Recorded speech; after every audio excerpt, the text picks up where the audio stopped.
Why do you feel stressed for seemingly no reason? Today we're going to get to the psychological and emotional factors and the physical and biological factors affecting that stress.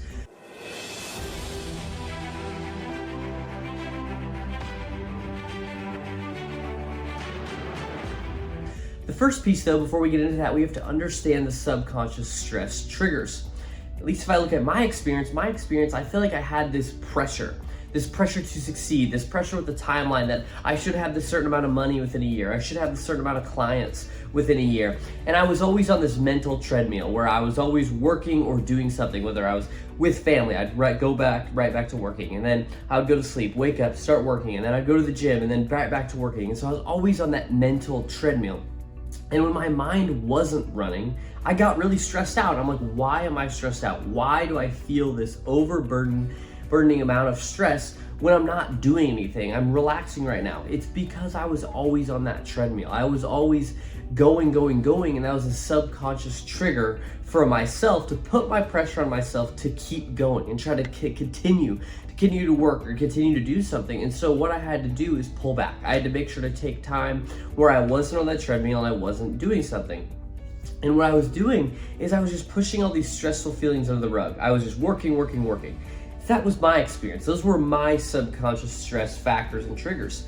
I had so much pressure on myself and I had such a high expectation of myself to always be running on that treadmill that when I was not running on the treadmill, I felt this subconscious feeling of I'm really stressed out and I can't figure out why. So stress can be elusive. It can show up in weird moments, and you have to be able to understand what are your subconscious triggers. One thing you could potentially look at is cognitive dissonance. You could feel conflicted about decisions or values that you are making. So you make a decision, but it's not in line with your values. Then when you sit with it, you feel conflicted and you feel stressed out, and you feel this cognitive battle going on. So that's cognitive dissonance, and you may be experiencing that, and that could be causing some of your stress. One other thing within subconscious stress triggers is to look at your environmental cues.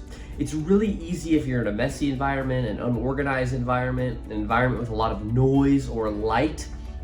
That can make you feel stressed without even anything on your mind. I know personally, if I'm sitting in a room working that is dirty and full of just not trash, but just like clutter everywhere, things aren't organized, I tend to feel really stressed out and I can't pinpoint it, but I tell you, I feel a million times better once I clean that stuff up and get it organized.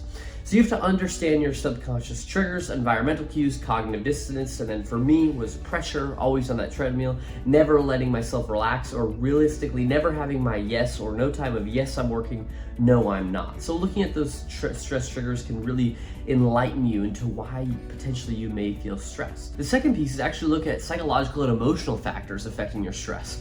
One of the biggest ones that jumps out to me in my personal life is perfectionism. And that was what I was talking about with that pressure and always on that treadmill. Is a function of my perfectionism. I always wanted to be working so I could be able to get where I want to go, no matter what those expectations were. And I was always on that treadmill, and I was always focused on what I was doing wrong. I was always focused, oh, I'm not working right now, I'm wasting time. Oh, I didn't do this right, I messed up. When in reality, I actually didn't mess up that much at all. One day I went to work and I was so in my head about perfectionism, and I reviewed the day later that day, I made zero mistakes, zero. But in my head, I was so focused on being perfect and having that perfectionism mindset that it killed me, and it made me so stressed the whole day.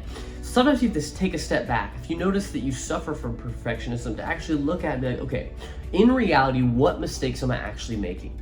And realistically, you'll probably find it's not that many. And even if you are making mistakes, what I want you to do is shift your mindset from what are you doing wrong to what are you doing right. That's been really helpful for me. And that's actually lowered my stress a lot. So when I go from, oh my gosh, I'm doing this wrong, and I think and reminisce on whatever I'm doing wrong, in reality, maybe I am making mistakes, in reality, maybe I'm not, whatever.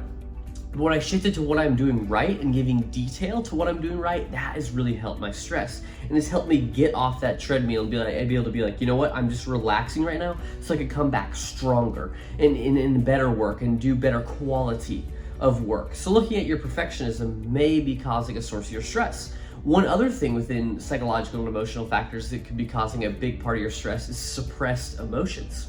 And when it comes to suppressed emotions, this is why I hate the notion that people say, I want to be happy all the time, because it's not realistic, because it causes suppressing of emotions. If you are suppressing when you are sad, mad, stressed, angry, whatever, if you are suppressing that stuff, it will come back to bite you and it will catch up to you. I promise you.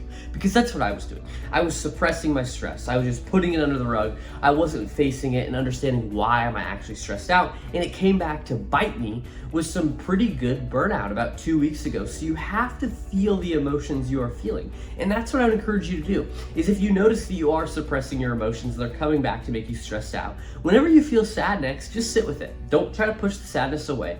Don't try to be happy. Just be like, you know what? I am sad and that is okay.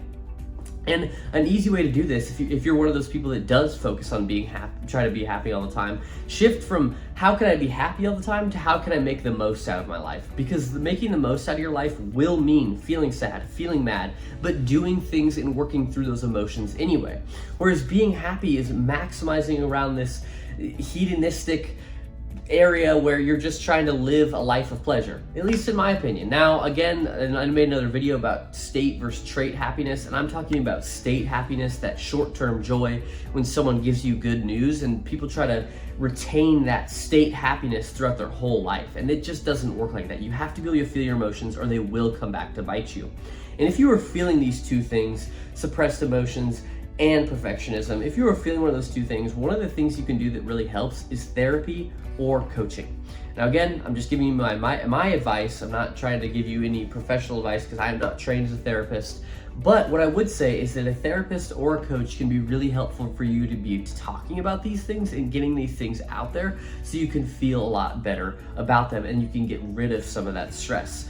So again, get help if you have these two things, and these aren't the only two things of psychological and emotional factors that could be affecting stress, but these are the two biggest that I faced. The third and the final piece is physical and biological factors. Of course, stress is typically psychological and emotional, but physical things can really affect our stress. And the first one that comes to mind for me is sleep. If my sleep is not in order, I get stressed out around smaller things. My threshold for stress is lowered so much more. When I've slept 8 or 9 hours a night, I can handle a lot more stress. But when I sleep 4 or 5 hours, my threshold for stress is so low that even simple things tend to bother me. So if you're sleeping only 4, 5, 6 hours a night, try to get to that 8 hours and just see how you feel. I guarantee the stress will lower and you'll have a much higher threshold for some of the bullshit you deal with potentially. Now, on top of sleep, another thing that jumps out for me is exercise. I know that if I haven't exercised for 2 or 3 days, I am a ball of stress. And exercising is a great way for me to mitigate my stress. If I've had a stressful day, if I go hit the weights, I feel so much better. I'm able to get that stress out and just kind of leave it out there and let it just not affect me anymore because I've gotten it out in a very healthy physical way. So if you're feeling stressed out, I would actually encourage you to try exercise, and especially some intense exercise, because for some reason, when I'm really cranking weights or if I'm doing sprints or if I'm sparring, I just feel like that stress actually physically leaves my body. So doing some physical exercise that is intense can be very helpful for your stress as well. And one final thing we have to mention is nutritional deficiency. If you're not getting healthy food, if you're eating shit food all day, fast food, you're just gonna feel more stress because our bodies aren't necessarily meant to handle that. Try to get your fruits, your veggies, stuff like that, those whole foods. I know you hear that all the time, but I really truly do believe it has a huge factor on our stress. So that's why you feel stressed for seemingly no reason. There is a reason there, you just have to find it. If you like this video, please comment so I know to make more of these, and I'll see you guys in the next one.